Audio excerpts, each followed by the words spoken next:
So guys, hey, welcome to our latest unboxing video featuring a machine that we're all very, very excited to receive. This particular one is obviously, one of the more special Hondas that you can get. And this is the CBR1000RR SP. The SP is the one where they throw all of their technology, all the best of the best goes into making this particular bike. So this one is now featuring about 190 horsepower. So they've upped the compression ratio to achieve that. 200 these days is kind of the benchmark for this class. So to see them up to about 190 puts them right amongst the competition. As far as the materials and the technology in this bike, just scratching the surface, it's got Olin semi-active suspension that of course is tunable every way imaginable. But some really trick pieces on this thing are things that again are exclusive to Honda. So a titanium fuel tank. And it's easy to miss this kind of stuff because you do have this big plastic cowl on it, but underneath is a titanium fuel tank. And that goes right into the exhaust as well. So this is a full titanium exhaust system. I know on sport bikes, the first thing that most of us do is scrap the stock exhaust. This thing,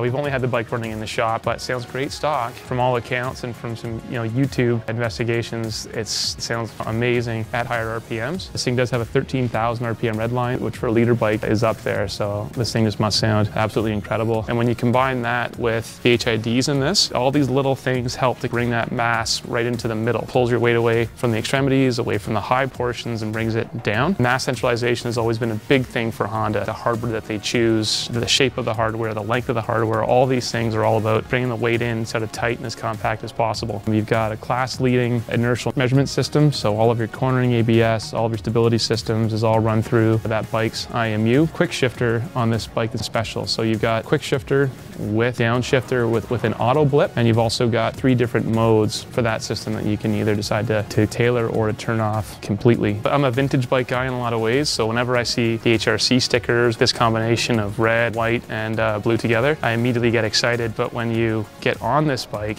it's comfortable. Like, it fits me really nicely. Everything's kind of in the right place. Handlebars are nice and wide. The pegs are a decent drop down. A lot of inline 4 bikes I find kind of wide to the middle, and I've always been a Ducati fan just purely from an ergonomic standpoint, but this thing fits me great. So when you're running in the spec sheet on these bikes and looking at everything this machine has to offer, it really does look like this is one of those moments where Honda has jumped forward in their own progression quite a bit, which is super exciting. When you kind of look at all the features this bike has to offer, it's a really impressive machine, which what makes it even more appealing is this thing comes in really below most similar models from other manufacturers. An S model Panigale V4, which we sell here, is about 32. R1Ms are right around 26, and this thing comes in right around 22. Given what this thing has, it just packs an absolute ton of value into a motorcycle that seems to have everything going for it. From a looks perspective, I think this is one of the best looking sport bikes I've ever seen. I don't know if it's the color combinations that they've used or the front end, or it's just a combination of all those things. It's got a perfect blend of kind of mechanical and organic and so many cool things going on. That emotional component for me has to be satisfied, and if it's not, I have a hard time getting into stuff. But this one, as soon as I saw it, I just fell in love with it. So I cannot wait to ride it.